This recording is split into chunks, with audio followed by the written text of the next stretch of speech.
जय श्री कृष्ण दोस्तों। इस संसार में जन्म और मृत्यु का चक्र अटल है। हम अक्सर सुनते हैं कि होनी को कोई नहीं टाल सकता, लेकिन क्या ये सच है? क्या हमारे शास्त्रों में कोई ऐसा कर्म, कोई ऐसा गुप्त दान बताया गया है जो स्वयं यमराज की लिखी हुई लकीरों को भी मिटा सकता है? आज की ये पौराणिक कथा आपके रोंगटे खड़े कर देगी। ये कहानी है एक ऐसे राजकुमार की जिसकी मृत्यु निश्चित थी। यमदूत उसके प्राण लेने आ चुके थे, लेकिन फिर एक चमत्कार हुआ जिसने देवलोक तक को हिला दिया। वो चमत्कार क्या था और इस संसार का सबसे बड़ा दान आखिर कौन सा है? इन सभी रहस्यों से पर्दा आज उठेगा। दोस्तों, ये कथा थोड़ी गहरी है, इसलिए मेरा आपसे अनुरोध है कि इसे बीच में छोड़ने की गलती ना करें, क्योंकि इसका अंतिम भाग आपके जीवन को देखने का नजरिया बदल देगा। प्राचीन काल की बात है। एक बहुत ही प्रतापी राजा राज्य करता था। उसके पास धन दौलत, हाथी घोड़े और एक विशाल साम्राज्य था। प्रजा उसे पिता तुल्य मानती थी, लेकिन कहते हैं ना कि जिस घर में बच्चों की किलकारियां ना गूंजें, वो महल भी शमशान के समान लगता है। उस राजा और रानी के जीवन में भी यही एकमात्र दुख था। वे संतानहीन थे। बरसों बीत गए। वैद्य और हकीमों की दवाइयां बेअसर हो गईं, लेकिन उनकी गोद सूनी ही रही। राजा अक्सर रात के अंधेरे में ईश्वर से पूछता था कि हे प्रभु, मैंने कौन सा पाप किया है कि मुझे ये सजा मिल रही है? दोस्तों, आप भी जानते हैं कि संतान का सुख दुनिया के सबसे बड़े सुखों में से एक है। राजा इसी गम में अंदर ही अंदर घुट रहा था। एक दिन की घटना ने राजा को तोड़कर रख दिया। राजा और रानी सुबह सुबह महादेव के मंदिर जा रहे थे। रास्ते में एक महिला अपने घर के बाहर झाड़ू लगा रही थी। जैसे ही उसकी नजर राजा पर पड़ी, उसने झटके से अपना मुंह फेर लिया और तेजी से घर के अंदर भाग गई, मानो उसने कोई बहुत बड़ा अपशकुन देख लिया हो। राजा को यह देखकर गहरा आघात लगा। उसने उस महिला को बुलवाया और कारण पूछा। महिला ने कांपते हुए कहा, महाराज क्षमा करें, लेकिन हमारे समाज में मान्यता है कि सुबह सुबह किसी बांझ अर्थात संतानहीन व्यक्ति का चेहरा देख लो तो पूरा दिन खराब जाता है, अन्न भी नसीब नहीं होता। उस महिला के ये शब्द राजा के सीने में तीर की तरह चुभ गए। दोस्तों, क्या आपको लगता है कि समाज की ऐसी सोच सही थी? क्या संतान न होने में किसी का दोष होता है? अपने विचार कमेंट में जरूर लिखें। राजा की आंखों में आंसू आ गए। उसने उसी पल निर्णय लिया कि अब वो या तो संतान प्राप्त करेगा या फिर वन में जाकर प्राण त्याग देगा। राजा और रानी भटकते भटकते घने जंगल में एक सिद्ध महात्मा के पास पहुंचे। महात्मा त्रिकालदर्शी थे। उन्होंने राजा को देखते ही कहा, राजन, मैं तुम्हारी पीड़ा जानता हूं। तुम्हारे पिछले जन्म के पापों के कारण तुम्हारी कुंडली में संतान सुख नहीं है। राजा और रानी महात्मा के चरणों में गिर पड़े और रोते हुए बोले, प्रभु, कोई तो उपाय होगा, आप तो समर्थ हैं। राजा की भक्ति देखकर महात्मा का दिल पसीज गया। उन्होंने अपनी शक्ति से एक फल प्रकट किया और कहा, ये लो राजन, तुम्हें पुत्र तो प्राप्त होगा, लेकिन विधि का एक विधान है जिसे मैं भी नहीं बदल सकता। राजा ने पूछा, कैसा विधान मुनिवर? महात्मा ने गंभीर स्वर में कहा, तुम्हारे पुत्र की आयु केवल 20 वर्ष होगी। 20वां वर्ष पूरा होते ही उसकी मृत्यु निश्चित है। ये सुनकर राजा सन्न रह गया। एक तरफ पुत्र पाने की खुशी, दूसरी तरफ उसे 20 साल बाद खोने का डर। बहुत सोचने के बाद राजा ने सोचा कि निःसंतान मरने से अच्छा है कि कुछ साल तो पिता कहलाऊं। उसने वो शर्त स्वीकार कर ली। समय बीता और महल में खुशियों का कमल खिला। रानी ने एक सुंदर पुत्र को जन्म दिया। नाम रखा गया शौर्यवीर। राजकुमार जैसे जैसे बड़ा हो रहा था, राजा रानी की चिंता भी बढ़ रही थी। हर बीतता दिन उन्हें उस 20वें वर्ष के करीब ले जा रहा था। जब राजकुमार 16 वर्ष का हुआ तो राजा ने उसका विवाह एक अत्यंत संस्कारी और धर्मपरायण राजकुमारी से कर दिया।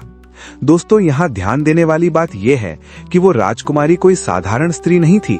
उसका एक अटूट नियम था, अन्नदान। वो प्रतिदिन स्नान करने के बाद जब तक किसी भूखे गरीब को अपने हाथ से भोजन नहीं करा देती थी, तब तक वो खुद अन्न का एक दाना भी नहीं खाती थी। उसे नहीं पता था कि उसका यही छोटा सा नियम भविष्य में आने वाले एक महाकाल को रोकने वाला है। आखिरकार वो काली घड़ी आ ही गई। राजकुमार शौर्यवीर की उम्र 20 वर्ष होने में अब बस एक दिन बाकी था। राजा और रानी ने खाना पीना छोड़ दिया था और मंदिर में बैठकर रो रहे थे। उधर यमलोक में यमराज ने अपने दूतों को आदेश दिया, जाओ, राजकुमार की आयु पूर्ण हो चुकी है। उसकी मृत्यु एक मदमस्त सांड की टक्कर से लिखी गई है। आज सूर्यास्त से पहले उसके प्राण ले आओ। यमदूत तुरंत पृथ्वी पर आए और एक विशाल सांड के शरीर में प्रवेश कर गए। वो सांड महल के उस बगीचे में जाकर छिप गया जहां राजकुमार रोज शाम को टहलने आता था। मौत अपना जाल बिछा चुकी थी और राजकुमार उससे बिल्कुल अनजान था।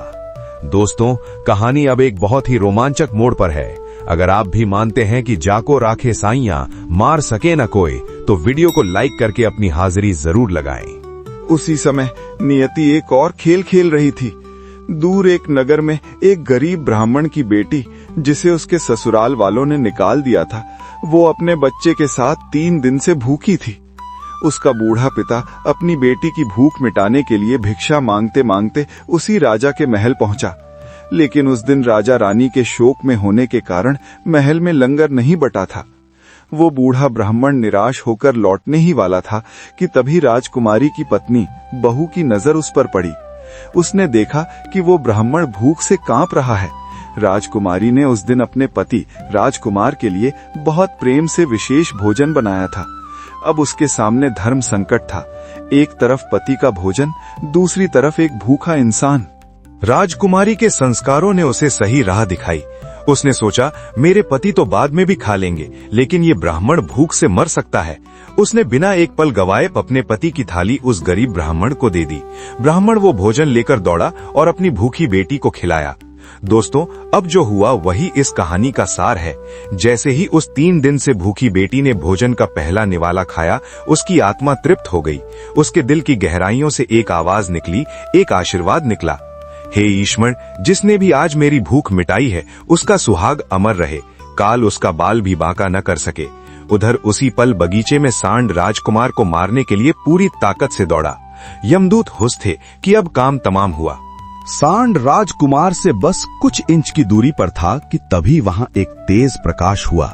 उस भूखी महिला का आशीर्वाद एक ढाल बनकर देवदूतों के रूप में वहां खड़ा हो गया। सांड वहीं का वहीं जम गया। वो चाहकर भी आगे नहीं बढ़ पाया। अन्नदान की शक्ति ने मृत्यु को रोक दिया था। यमदूत घबराकर यमराज के पास भागे। यमराज क्रोधित होकर स्वयं धरती पर आए, लेकिन देवदूतों ने उन्हें रोक दिया। देवदूत बोले, धर्मराज, आप न्यायप्रिय हैं।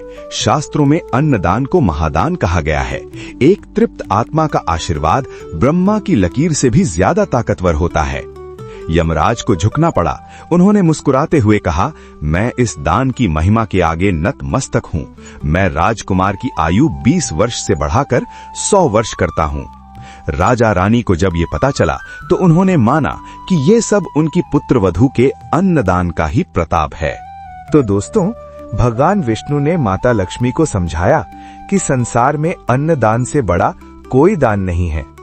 धन दौलत यहीं रह जाती है, लेकिन किसी भूखे को कराया गया भोजन हमारी रक्षा कवच बनकर परलोक तक साथ जाता है। इस कहानी से हमें यही सीख मिलती है कि जब भी मौका मिले, किसी जरूरतमंद का पेट जरूर भरें। पता नहीं किसका आशीर्वाद आपके किस संकट को काट दे। आपको ये कथा कैसी लगी? कमेंट में बताएं।